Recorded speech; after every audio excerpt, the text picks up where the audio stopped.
এবার আমি মূল আলোচনায় ঢুকে যাচ্ছি।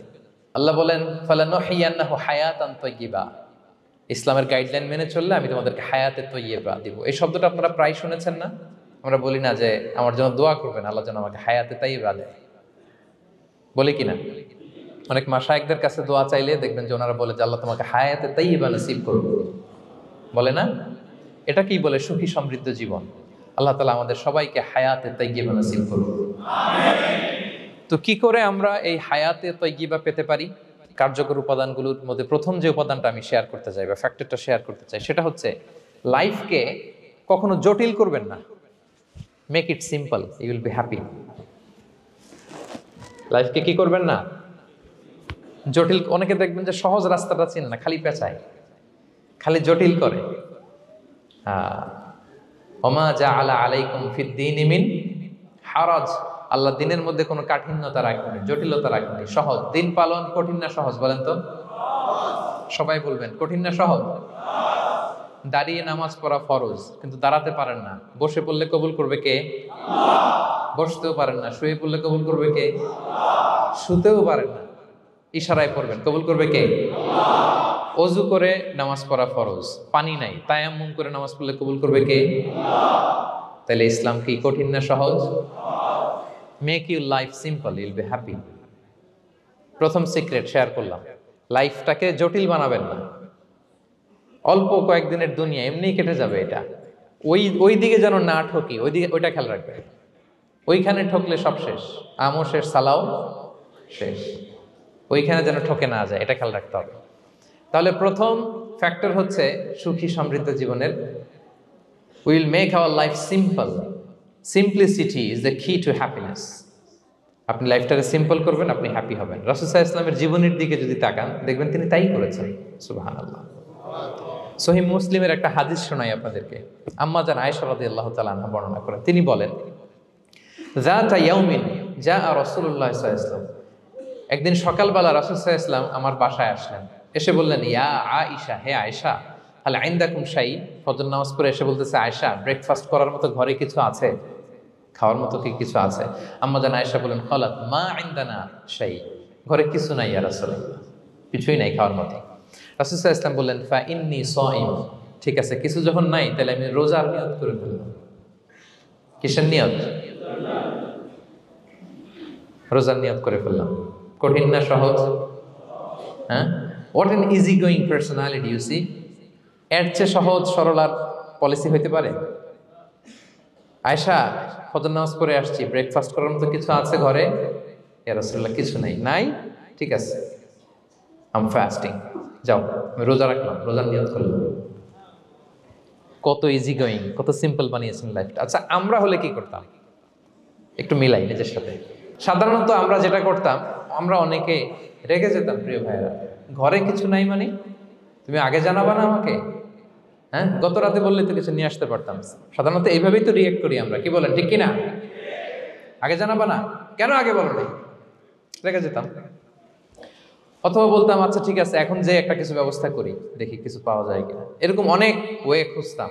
কিন্তু রাসূল সাল্লাল্লাহু আলাইহি ওয়াসাল্লাম এই কোনো অপশন না নিয়ে বললেন, okay, there is no food for breakfast, I am gonna fast, ফা ইন্নী সাইম। ঠিক আছে, খাবার যখন নাই আমি রোজাই রেখে দিলাম। সুবহানাল্লাহ। এভাবে তিনি তার লাইফ লিড করেছেন। Make your life simple, you'll be happy. জটিল না করে সহজ করুন, আপনি হ্যাপি হবেন। রাসূল সাল্লাল্লাহু আলাইহি ওয়াসাল্লামের লাইফস্টাইল ছিল very simple, so simple yet so special. আমরা যেন এভাবে সিম্পলি সলিউশনের দিকে যাই। প্রিয় ভাইরা, জীবন কখনো সহজ নয়, জীবন কখনো সহজ নয়। জীবনকে সহজ বানিয়ে নিতে হয়, কখনো দোয়া করে, কখনো আল্লাহর উপর ভরসা করে, কখনো ইগনোর করে, কখনো কখনো মানিয়ে নিয়ে, স্যাক্রিফাইস করে, অ্যাডজাস্ট করে। ঠিক কিনা বলেন? জীবন সহজ নয়, সহজ করে নিতে হয়, মানিয়ে নিতে হয়, অ্যাডজাস্ট করতে হয়, স্যাক্রিফাইস করতে হয়। তাহলে প্রথম যে ফ্যাক্টরটা, সুখী সমৃদ্ধ জীবনের প্রথম ফ্যাক্টর যেটা আমি আজকে শেয়ার করলাম, সেটা হচ্ছে simplicity is the key to attain happiness in life. আপনি যদি সিম্পলিসিটিতে বিশ্বাসী হন, দেখবেন হ্যাপি। মানলেই সুখ, হ্যাঁ, আর মনে নিলেই ঝামেলা। মেনে নিলেই শান্তি, আর মনে নিলে, এখন মনে নিবেন না মেনে নিবেন? মেনে নিব, সিচুয়েশনকে এইভাবে আমরা ঠান্ডা মাথায় ডিল করব। কথা কি ক্লিয়ার? আলহামদুলিল্লাহ।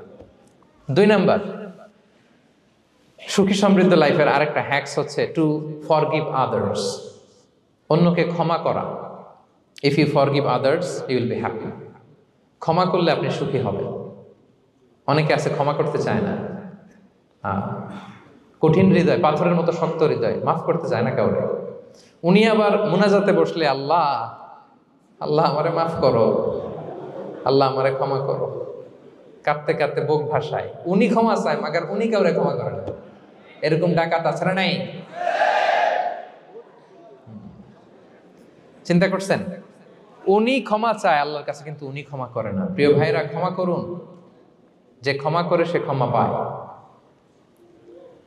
আচ্ছা, একটু চোখটা বন্ধ করে, চোখ বন্ধ করলাম আমি, জানা অজানা পাপের পাহাড়ের দিকে তাকালাম। এবার একটু চিন্তা করেন যে কি পরিমাণে ক্ষমা আল্লাহর পক্ষ থেকে আমার জন্য প্রয়োজন। চিন্তা করেছেন? এবার চোখ খুলুন, পাপের পাহাড়ের দিকে একটু তাকান, আপনার জানা অজানা যে পাপের পাহাড়, তাকান এবং ভাবুন এগুলোর জন্য কি পরিমাণে ক্ষমা আল্লাহর পক্ষ থেকে আপনার দরকার, প্রয়োজন। সেই প্রয়োজনের তাগিদে হলেও ক্ষমা করুন। খেয়াল রাখবেন, যে ক্ষমা করে সে ক্ষমা পায়, যে অন্যকে ক্ষমা করে না সে ক্ষমা পায় না। তাহলে আল্লাহর কাছে ক্ষমা চাওয়ার আগে আপনি আপনার পাশের লোকদেরকে ক্ষমা করবেন। পারা যাবে তো ইনশাআল্লাহ? ক্ষমা এটা সবাই করতে পারে না, এটা অনেক বড় মহৎ গুণ। যার হৃদয় বড় সে ক্ষমা করতে পারে। আপনি যদি ক্ষমা না করে কারো ব্যাপারে হিংসা, বিদ্বেষ, ক্ষোভ, হিংসা অন্তরে পুষে রাখেন, এটা ওর কোনো লস নাই, লস আপনার। It will burn yourself inside, আপনারা জ্বালিয়ে দিবে। আপনি কারো ব্যাপারে ক্ষোভ রাখছেন, ক্ষোভে গদগদ, রেগে অস্থির, হিংসা, ওর কিছুই হচ্ছে না, হচ্ছে কার? আমার। আপনাকে জ্বালিয়ে পুড়ে শেষ করে দিবে। ওর দিকে তাকানোর দরকার নেই। আপনার নিজের সুখের জন্য আপনি অন্যদেরকে ক্ষমা করুন। তাহলে দেখবেন যদি ক্ষমা করে দেন, একটা মনোদৈহিক প্রশান্তি আপনি লাভ করবেন, একটা সুখানুভূতি আপনি পাবেন।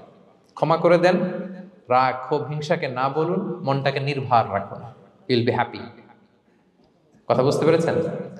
এবার চমৎকার একটা হাদিস শোনাবো, যা বলবো তার পক্ষে হাদিস শোনাবো। মুসনাদে আহমদ ইবনে হাম্বালের একটা হাদিস। বিষ্ণু ইসা ইসলাম সাহাবাদেরকে নিয়ে একটা মজলিসে বসা, হঠাৎ করে তিনি বললেন, ইয়াতলু আলাইকুমুল আনা রাজুলুন মিন আহলিল জান্নাহ। ঠিক এখনই একজন এসে এই মজলিসে তোমাদের মধ্যে বসবে, সে জান্নাতি। সে কি? এটা শোনার পরে তো সব সাহাবারা নড়ে চড়ে বসলো, কিরে রাসূল সাল্লাল্লাহু আলাইহি ওয়াসাল্লাম একজনকে জান্নাতের অ্যানাউন্সমেন্ট দিচ্ছে, কে সে, কি তার আমল? তো দেখা গেল এক আনসারি সাহাবা প্রবেশ করেছে, তার জুতা দুইটাকে বগল দাবা করে, কিন্তু কেউ তারে চিনে না। তারা যে এক্সপেকটেশন করছিল যে খুব আল্লাহওয়ালা এমন কেউ আসবে, না, সাধারণ, চিনে না কেউ তাকে। সবাই অবাক হলো যে কি তার আমল, রাসূল সাল্লাল্লাহু আলাইহি ওয়াসাল্লাম তাকে জান্নাতি বলে ঘোষণা দিয়েছে। কিছুদিন পরে আবারও আরেক মজলিসে রাসূল সাল্লাল্লাহু আলাইহি ওয়াসাল্লাম বললেন, ইয়াতলু আলাইকুমুল আনা রাজুলুন মিন আহলিল জান্নাহ। এখন একজন লোক আসবে, সে জান্নাতি। সবাই আবার নড়ে চড়ে বসলো, খেয়াল করলো, দেখি কে আসে, দেখি কে আসে। দেখলো আবার সেই আনসারি সাহাবী আসলো। সবাই তো অবাক। তার কিছুদিন পরে আরেক মজলিসে রাসূল সাল্লাল্লাহু আলাইহি ওয়াসাল্লাম বললেন, ইয়াতলু আলাইকুমুল আনা রাজুলুন মিন আহলিল জান্নাহ। এক লোক আসবে এখন, সে জান্নাতি। সবাই অবাক, দেখি কে আসে, আবার সেই আগের লোকটি আসে। সুবহানাল্লাহ। সাহাবীরা অবাক, সবচেয়ে বেশি অবাক হয়েছেন আব্দুল্লাহ ইবনে আমর ইবনে আল-আস রাদিয়াল্লাহু তাআলা আনহু। তিনি অবাক হলেন, ঘটনা কি? কারো ব্যাপারে তো নবীজি এমন বলেন না, কি তার আমল, কি তার গোপন রহস্য, দেখি তো খুঁজে বের করা যায় কিনা। তিনি ওই সাহাবীর বাড়িতে গেলেন, যে কৌশল করে একটা কথা বললেন, প্রিয় ভাই, আমি তোমার ঘরে মেহমান হতে চাই। অনেকদিন ধরে আমার আব্বার সাথে আমার একটু মনোমালিন্য, বাসায় না থেকে তোমার বাসায় থাকবে। আসলে মনোমালিন্য এখন হয় নাই, আগে হয়তো কখনো হয়েছে। ওইটাকে একটু কৌশল করে বলাকে আরবিতে তাউরিয়া বলে। কি বলে? তাউরিয়া, মানে একটু টুইস্ট করে কথা বলা, মিথ্যা হয় না, এটাকে তাউরিয়া বলে। তো আরবরা তো, সাহাবারা তো মেহমান পেলে খুশি হতেন। তিনি বললেন, হ্যাঁ অবশ্যই মেহমান হবেন, আহলান ওয়া সাহলান, আসুন। 3 দিন ওই সাহাবীর বাড়িতে তিনি থাকলেন। খেয়াল করলেন কি করে না করে, ইবাদত, শেষ রাতে, মাঝরাতে। কিন্তু তিনি হতাশ, অনেক খেয়াল করার পরে হতাশ। না, যেই আশা নিয়ে আসছি এরকম কিছুই দেখা যাচ্ছে না। শেষমেশ 3 দিন পরে তিনি খুলেই বললেন যে, ভাই আসলে তেমন কিছু হয় নাই আমার বাবার সাথে, যে কারণে আমি তোমার বাসায় এসেছি। আমি এসেছি তোমাকে ফলো করবার জন্য। ফলো করবার জন্য? কারণ কি? তখন তিনি বললেন, তিনটা ভরা মজলিসে বিষ্ণু ইসলাম তোমাকে জান্নাতি বলে ঘোষণা দিয়েছে। আমি দেখতে চেয়েছি যে তুমি কি আমল করো, কি তোমার এমন আমল যে কারণে তুমি জান্নাতি, একটু দেখার জন্য এসেছি। রাসূল সাল্লাল্লাহু আলাইহি ওয়াসাল্লাম তোমাকে 3 বার জান্নাতি বলে ঘোষণা দিয়েছে, কিন্তু দেখলাম না তুমি নামাজের সময় নামাজ যাও, শেষ সাথে তাহাজ্জুদ পড়ো, তাও 2-4 রাকাত, কোনোদিন পড়ো কোনোদিন পড়ো না, কোরআন তেলাওয়াত করো, দান সদকা, স্বাভাবিক করো, অস্বাভাবিক কিছু না, আমাদের মতোই, কখনো কখনো আমাদের চেয়েও কম। তো কি তোমার গোপন রহস্য? ওই সাহাবী বলে, আমিও জানি না। কেন যে নবী সাল্লাল্লাহু আলাইহি ওয়াসাল্লাম বলছে আমিও জানি না। তবে তবে তবে একটা ব্যাপার আমি মনে করি, হয়তো এটা আল্লাহর কাছে পছন্দনীয় হতে পারে। এইবার তো আব্দুল্লাহ বলে, ওই তবেটা কি বলবে? সেটা কি? একটা আমল তুমি করো, এটা হয়তো আল্লাহর ভালো লাগতে পারে, সেটা কি আমাকে বলবে? তখন সেই আনসারী সাহাবী বলল যে আমি প্রতিদিন যখন রাতে বিছানায় ঘুমোতে যাই, আমি ঘুমোতে যাওয়ার আগে সবাইকে ক্ষমা করে তারপর বিছানায় যাই। আমি কারো ব্যাপারে আমার অন্তরে, আমার হৃদয়ে কোনো হিংসা, বিদ্বেষ, ক্ষোভ, রাগ পেলে পুষে রাখি না। আমি ওই দিনেরটা ওই দিন মিটাই ফেলি। আল্লাহরে বলি, আল্লাহ আজকে আমার যে কষ্ট দিয়েছে, জুলুম করেছে, যার সাথে আমার মনোমালিন্য হয়েছে, কারো ব্যাপারে কোনো কমপ্লেইন, অভিযোগ, রাগ, ক্ষোভ কিংবা হিংসা আমার হৃদয়ে নাই। আল্লাহ আমি সবাইরে মাফ করে দিলাম। এইটা বলে আমি বিছানায় ঘুমাতে যাই। আল্লাহু আকবার। আব্দুল্লাহ ইবনে আমর ইবনে আল আস বলেন, হাদা হুয়া, আরে এটাই তো সেটা যেটা তুমি ছোট আমল মনে করছো, এটা এত সহজ নয়। আমরা অনেকেই হয়তো এটা পারি না, তুমি পেরেছো। এজন্যই আল্লাহ তাআলা তোমার মর্যাদা বাড়িয়ে দিয়েছে। পড়েন সুবহানাল্লাহ। প্রিয় ভাইরা, যে ক্ষমা করে তার মর্যাদা বাড়িয়ে দেয় কে? এখন থেকে কি করবেন? অন্তরে ক্ষমা, রাগ, ক্ষোভ এগুলো পুষে রাখবেন। কি করবেন? পারবেন? আমরা এখন থেকে ঘুমোতে যাওয়ার আগে ক্ষমা করে দিব। আপনি যদি ক্ষমা করতে পারেন, অনেকে পারে না, না পারলে সে কষ্ট পায়, তার মধ্যে কষ্ট কাজ করে। আপনি যদি কষ্টটারে হালকা করতে চান, আপনি ক্ষমা করে দিবেন। রাসূল সাল্লাল্লাহু আলাইহি ওয়াসাল্লাম মক্কা বিজয়ের পরে সাধারণ ক্ষমার ঘোষণা দিলেন। 3-4 জনকে তিনি এক্সিকিউশন করলেন, শাস্তি দিলেন। তারপরে তিনি সাধারণ ক্ষমা, যে তাকে মেরেছে, বাড়ি হারা করেছে, ঘর হারা করেছে, নামাজ পড়ার সময় ওটার নারী ভুঁড়ি চাপিয়ে দিয়েছে, ফাঁস লাগিয়েছে গলায়, সবাইকে গণ ক্ষমা। তিনি বলেছেন, লা তাসরিবা আলাইকুমুল ইয়াউম ইযহাবু ফাআনতুমুত তুলাকা, সে কোনো প্রতিশোধ নাই, সবাইকে আমি ক্ষমা করে দিলাম। তাহলে যদি আপনি হ্যাপি থাকতে চান, আপনি যদি মনোদৈহিক প্রশান্তি চান, ঘুমোতে যাওয়ার আগে আমরা কারো ব্যাপারে রাগ, ক্ষোভ, হিংসা রাখবো না। হিংসা এমন ভয়ঙ্কর, এটা আপনারা জ্বালায় ফেলবে ভিতর থেকে। It will burn yourself inside. তাহলে আমরা ক্ষমা করব। কি করব? তাহলে আমরা হ্যাপি হব। তাহলে কয়টা ফ্যাক্টর বললাম? 1 নম্বরে কি ছিল? Simplicity, make your life simple, you will be happy, right? 2 number ক্ষমা, আমরা ক্ষমা করে দিব, ক্ষমাশীল হব। কারণ আমারও তো ক্ষমার দরকার আছে, কি বলেন? আমি গো ধরে থাকলাম, আমি মাফ করি না, কিন্তু আমি আবার মাফ চাই, এরকম করা যাবে না। ক্ষমা করব, তাহলে আমরা ক্ষমা পাবো ইনশাআল্লাহ।